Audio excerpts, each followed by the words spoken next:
Bonjour à toutes et à tous, je suis Orphée Péchard. Bienvenue au podcast des Pépites Normandes. Ce podcast a pour but de vous faire découvrir des personnes issues de toute la Normandie, dans leurs particularités, dans leurs talents, dans leur vie.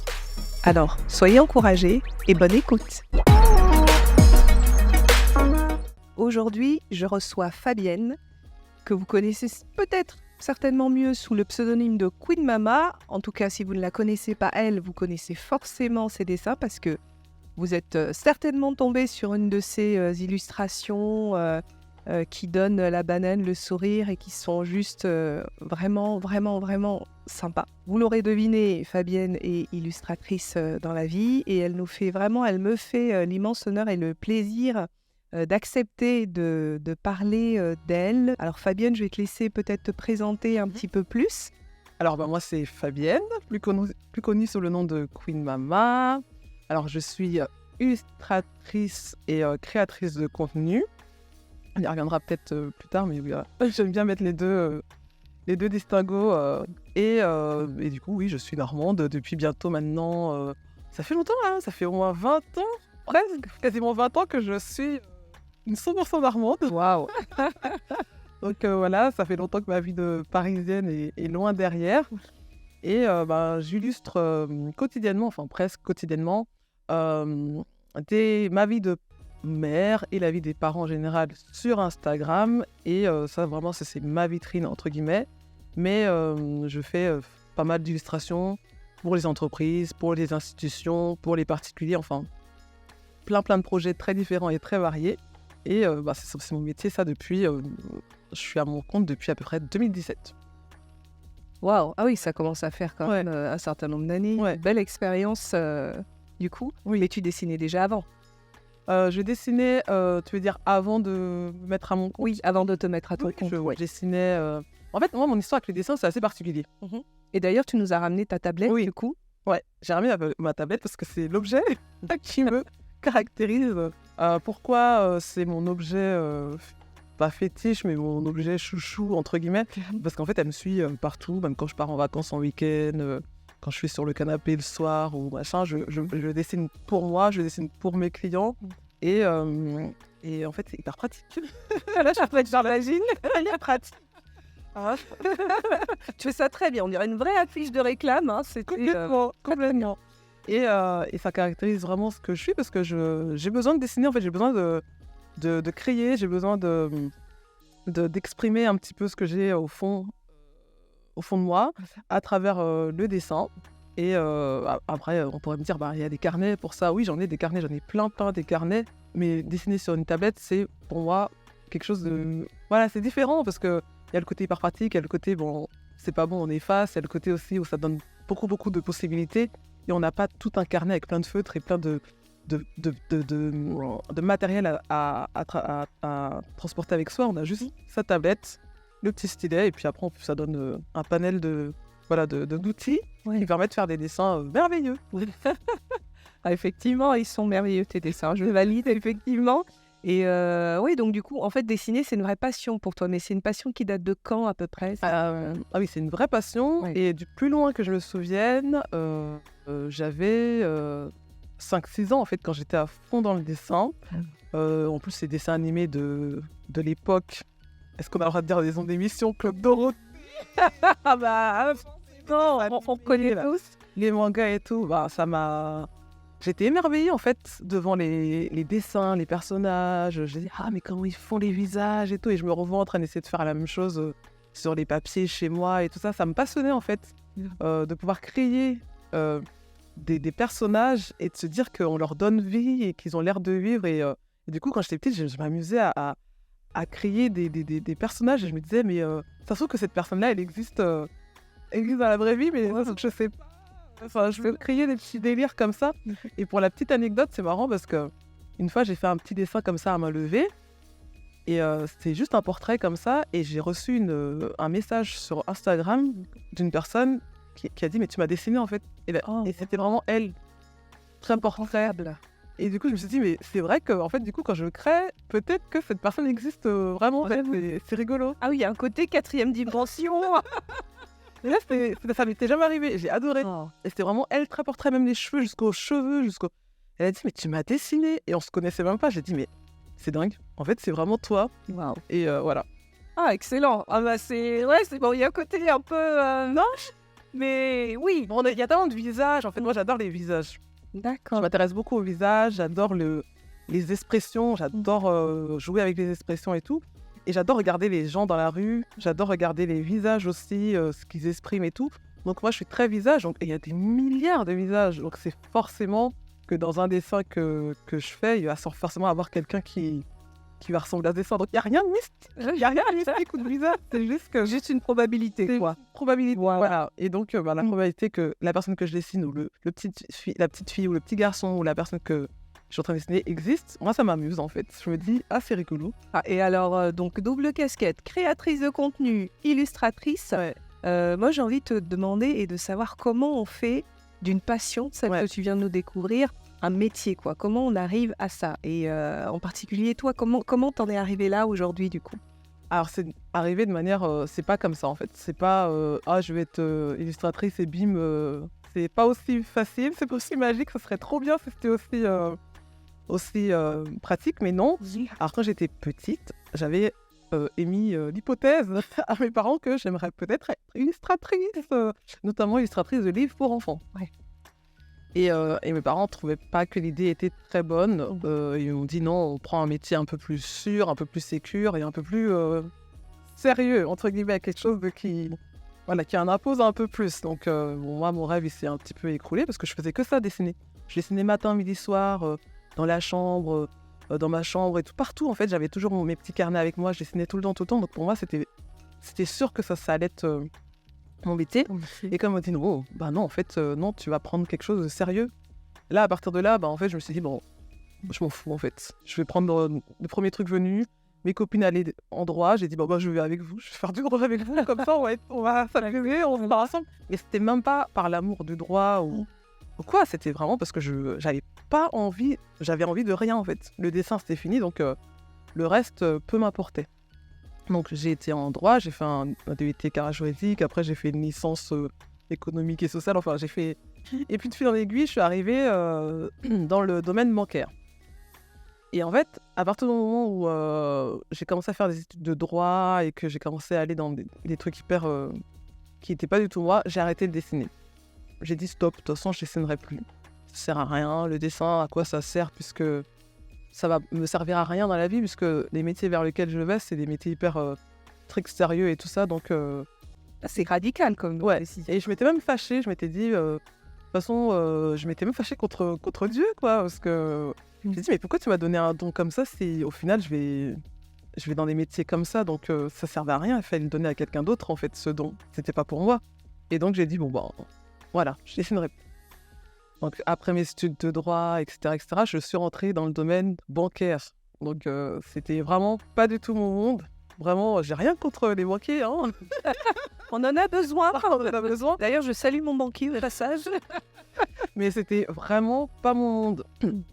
Et donc, du coup, je suis rentrée premièrement à la BTP Banque et ensuite je suis rentrée dans une autre banque dont je ne citerai pas le nom. Et du coup, j'ai passé 8 ans dans cette banque à faire un travail qui ne me correspondait pas, avec des collègues qui ne m'appréciaient pas vraiment, parce que dans cette banque-là, j'ai quand même subi pas mal de harcèlement moral.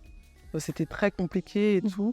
Donc, j'ai vraiment tenu bon pendant 8 ans. Pendant 8 ans, en allant au travail avec un mal de ventre persistant, j'étais tout le temps malade, j'étais pas bien en fait, j'étais pas bien. J'étais vraiment pas bien et je savais pas comment me dépêtrer de cette situation et je savais pas comment j'allais réussir à retrouver un peu la joie de vivre en fait, parce que plus les mois passaient et plus je sombrais en fait, je sombrais même mentalement, je me disais mais c'est pas possible, je vais tomber en dépression, je vais finir par tomber en dépression. Et à ce moment-là, mon mari m'a dit « faut que tu te ressaisisses, enfin fais quelque chose quoi, fais quelque chose parce que là tu peux pas te sombrer comme ça, là tu pars là ». Et du coup j'ai fait un bilan de compétences. J'ai décidé de faire un bilan de compétences et là en fait le bilan de compétences c'était vraiment une première voilà, un premier, comment dire, ressaisissement, où là, je me suis rendu compte que je m'étais perdue, en fait, en chemin. Parce qu'on a fait pas mal d'exercices d'introspection, d'exercices aussi. Enfin, c'était vraiment très intéressant, les différents exercices. Et en fait, il y a un moment donné où je me suis dit, mais ça m'a fait comme un flash. J'ai fait, mais où est-ce que je suis? Comme si je m'étais réveillée d'un long moment de sommeil, quoi. Où est-ce que je suis là? Qu'est-ce que je suis en train de faire? Mais c'est pas moi, en fait. C'est comme si ma vraie moi, artiste, créative, elle était enfuie depuis longtemps au fond de moi et elle est revenue. Elle fait, mais enlève cette chemise serrée là, enlève cette veste là, et puis éclate-toi, quoi. Fais ce que t'aimes faire. Mais du coup, ce qui est ressorti de ce bilan de compétences, c'était pas le dessin.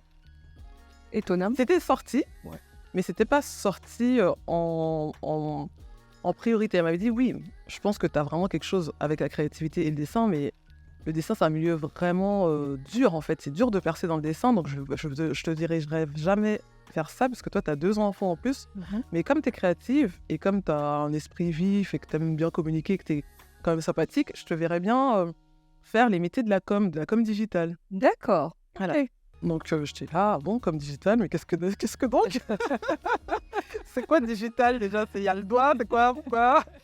Et donc elle m'a expliqué un petit peu ce que c'était que la communication digitale, les réseaux sociaux. Alors, moi, j'étais pas du tout là-dedans. Ah oui, t'es pas du tout dans ce monde-là. J'étais dans train-train, métro, boulot, dodo, dépression, machin. Et elle me dit, mais oui, il y a les réseaux sociaux, c'est en pleine expansion. En ce moment, on a besoin de gens, de community management. Elle m'explique ce que c'est l'animation des réseaux sociaux, le fait de devoir être créatif pour créer des posts, machin. Je fais, ah ouais, ça a l'air...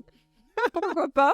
Ça a l'air bien, ça. Pourquoi pas? Donc, du coup, j'ai dit, let's go. Donc, elle m'a dit, attention, on va sécuriser quand même on va pas faire n'importe quoi, parce que t'as quand même une maison à payer, 2 enfants en bas âge. En plus, à l'époque, je veux pas te lancer comme ça, tu démissionnes, et on va faire ça quand même bien. Et on va baliser aussi ton parcours pour que tu fasses pas n'importe quoi, pour que financièrement, tu sois toujours dans les rails, quoi. Voilà, C'est important. ouais. Et là, on est en quelle année, là? Là, on est en 2014. D'accord. Ouais, on est en 2014. Et parallèlement à ça, en fait, un petit peu avant que je commence mon bilan de compétences, j'avais repris le dessin, en fait. Quelques années avant, quand j'étais enceinte de mon deuxième, en fait, j'ai repris le dessin. Mon mari m'avait offert une tablette graphique et j'avais commencé à faire des petits dessins. Au début, je savais pas trop quoi dessiner. Et puis, un jour, mon fils, il m'a dit, et si on appelait mon petit frère Spider-Man? Et j'ai trouvé ça drôle et j'ai dessiné lui en train de dire, et si on appelait mon frère Spider-Man? Ok. J'ai montré le dessin à mon mari, il a dit, mais c'est trop marrant, pourquoi tu fais pas des petites histoires comme ça où tu fais des petites anecdotes de maman et que tu mettrais sur internet? Je fais, oh, mais ça intéresserait personne, arrête. Voilà, Effectivement. j'ai réussi à trouver une alternance et à rentrer dans une grande école à Paris, Sub de Pub, pour faire un master en communication digitale. Super. Et voilà, et ce master-là m'a permis d'acquérir des compétences, en fait, en digital. Ah, même j'étais en cours, j'étais comme ça. Devant les profs, j'étais en premier rang. J'écrivais tout, parce qu'en fait, on m'apprenait des choses que j'avais jamais entendues de ma vie, en fait. Wow. Que j'étais vraiment formée dans mon parcours de banque, de machin.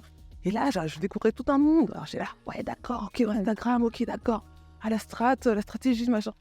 Et j'étais entourée d'élèves hyper jeunes et hyper... on avait 10 ans de différence, parce que moi à l'époque, j'avais 33 ans. Les élèves, ils avaient tous 20 ans, 22 ans et tout ça, donc il y avait un décalage. Mais ils ne le savaient pas au départ, parce que j'aurais pas dit mon âge ni qui j'étais. Je voulais pas qu'il y ait Un trop grand, oui. voilà, je voulais pas qu'ils me traitent différemment. Je voulais que je sois... Mais du coup, voilà, il y en a qui m'ont donné des coups de main pour créer un site web. Donc du coup, j'ai refait vraiment un site web Queen Mama. Enfin voilà, j'avais commencé l'aventure Queen Mama en parallèle et j'avais dit, tiens, je vais faire un beau site web pour présenter un peu mes dessins et tout ça. J'ai appris à utiliser les réseaux sociaux, j'ai appris les différents leviers d'acquisition et tout ça. Donc j'ai utilisé tout ça, en fait, pour ma petite aventure, en fait, ma petite aventure de maman qui dessine sur les réseaux sociaux.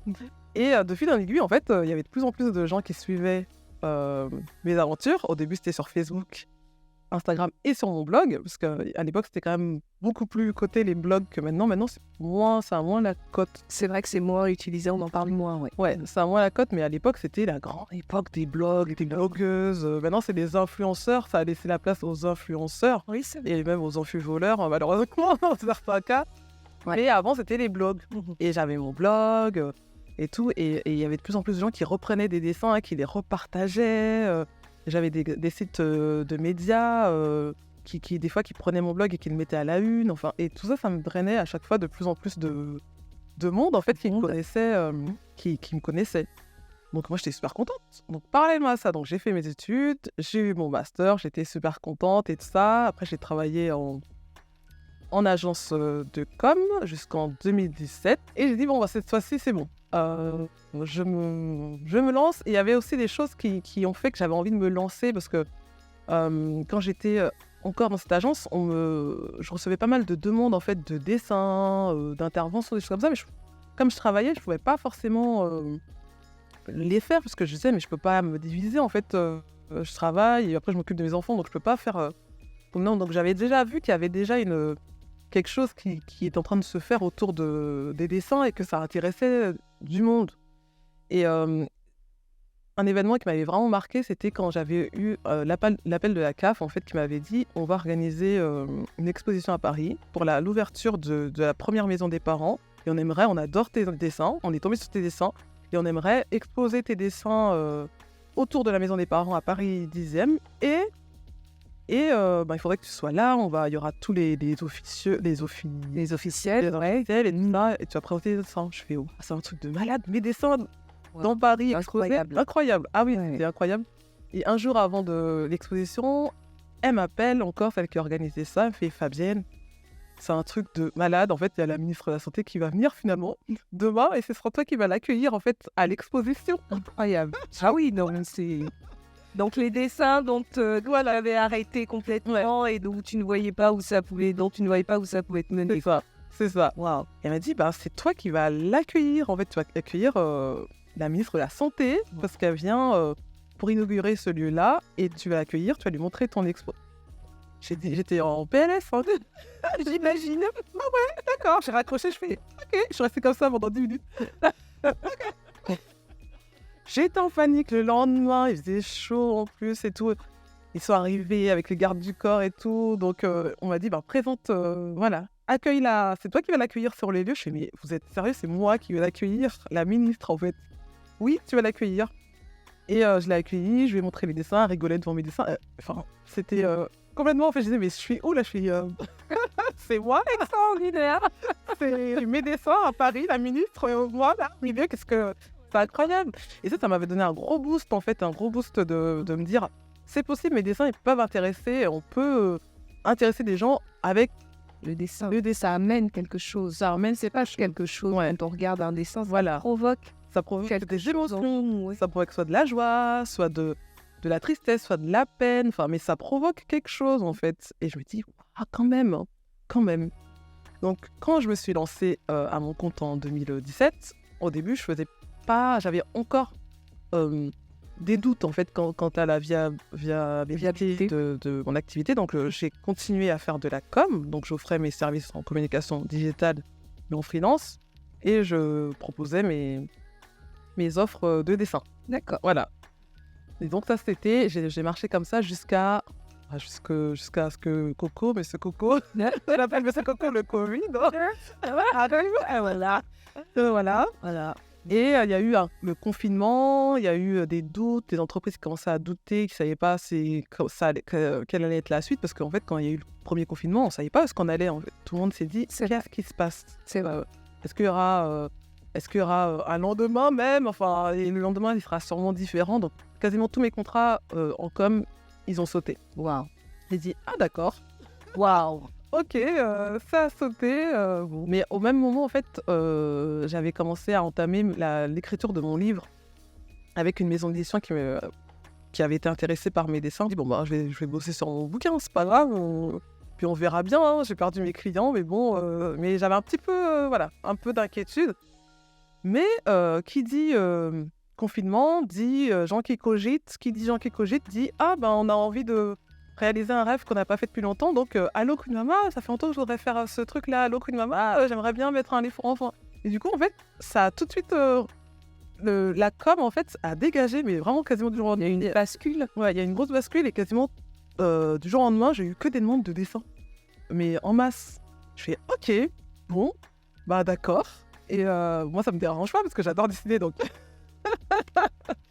Donc j'ai dit, bon, bah, je pense que là, on est parti pour vraiment aller que vers le dessin.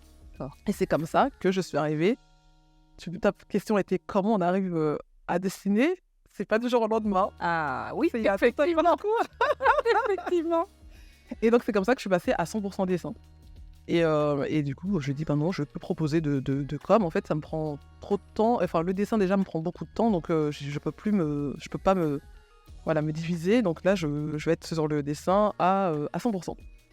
D'accord. Voilà. Ah, ouais, donc effectivement, c'est quand même un pari qui n'était pas au départ forcément celui-là. Non. Et finalement, quelque part dans ton parcours, parce que ça parle vraiment de parcours, aussi ton histoire de voir continuer quand même jusqu'à cette licence te permet aussi d'accéder peut-être au master plus facilement. Ouais. Puis tu vois, d'avoir quand même aussi des bases, hein, parce que c'est vrai que du coup, toute l'expérience, quelque part, te sert aussi quand même, quoi. Des fois, je me dis qu'il fallait que je passe par tout ça, en fait, pour réaliser mon rêve et pour arriver à ce que je suis aujourd'hui. Il fallait que je passe par tout ça. Ouais. Donc non, je ne suis pas arrivée...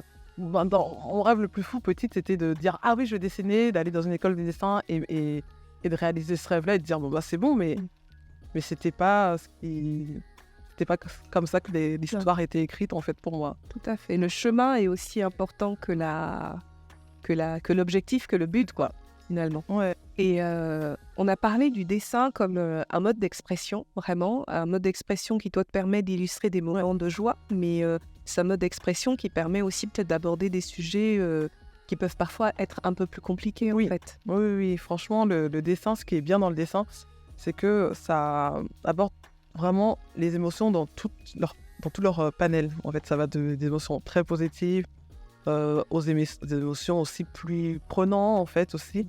Et c'est aussi un bon moyen aussi d'accompagner les gens qui traversent, par exemple, une période compliquée ou qui ont vécu un traumatisme ou qui sont en train de vivre quelque chose de dur, et on peut les accompagner à travers le dessin. Moi, j'ai eu l'occasion de travailler sur un projet qui m'a vraiment pris aux tripes,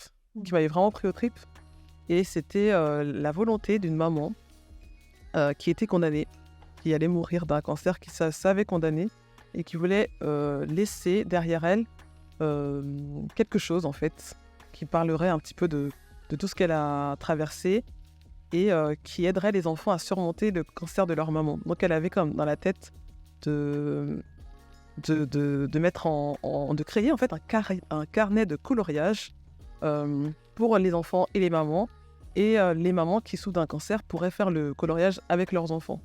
Et ça, elle m'a contactée, elle était à la fin, vraiment quasiment à la fin de son parcours en fait de combat contre le cancer.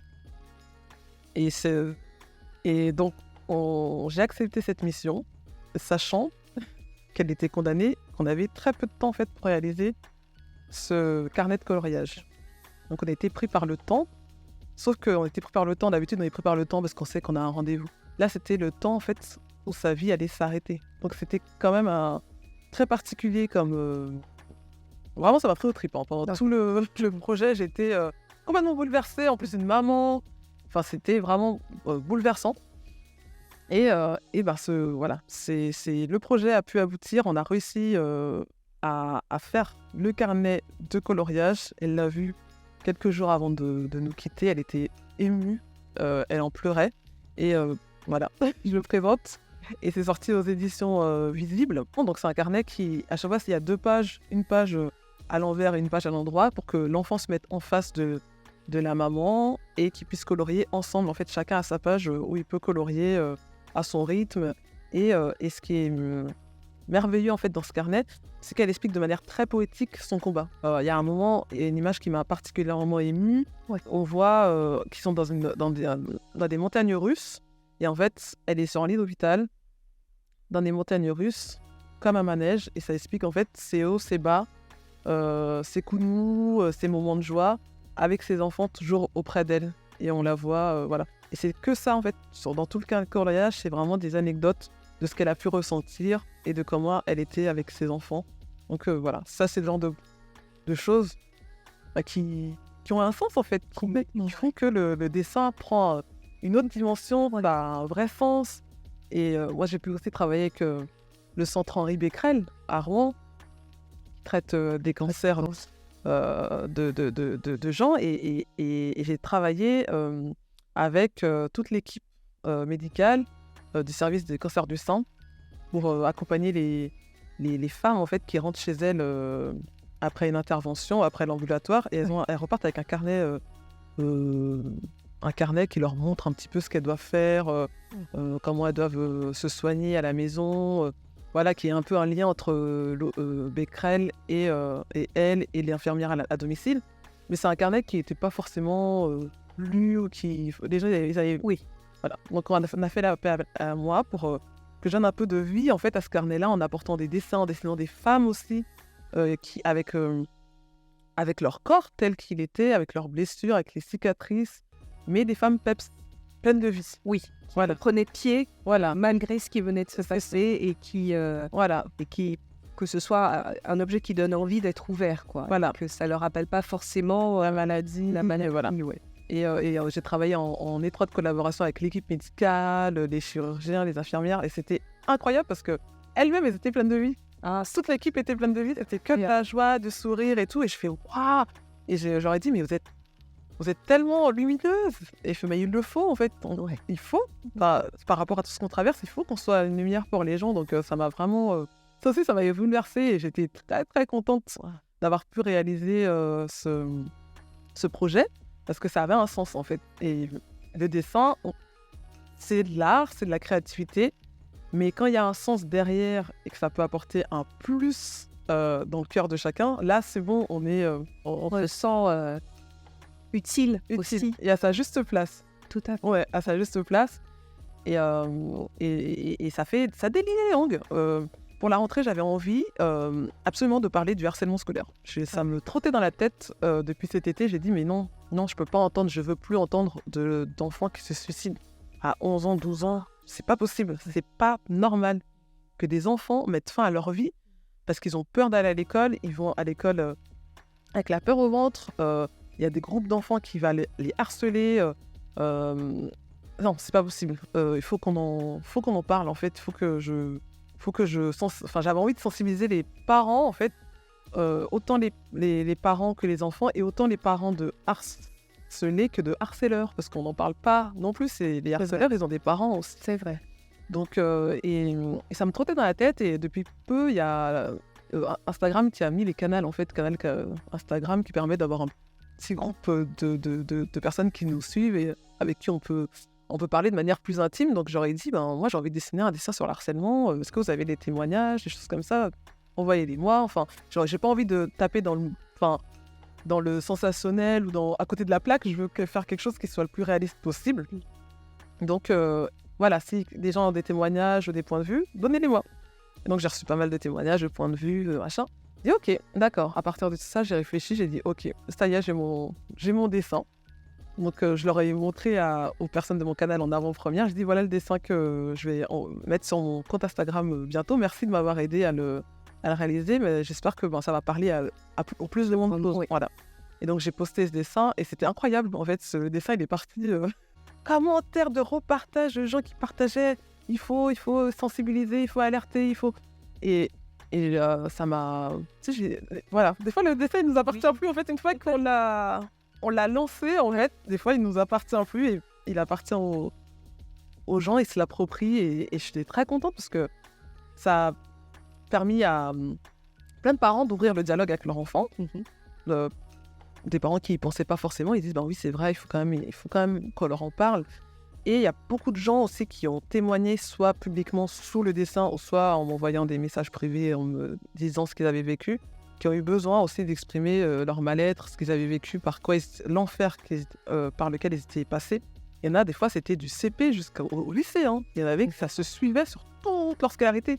Wow. Et qui avaient peur que leur enfant subissent la même chose aussi à leur tour. C'était leur plus grande crainte, puisqu'ils l'avaient suivi et ils disaient, mais mon enfant, j'ai pas envie qu'il subisse ce que j'ai subi.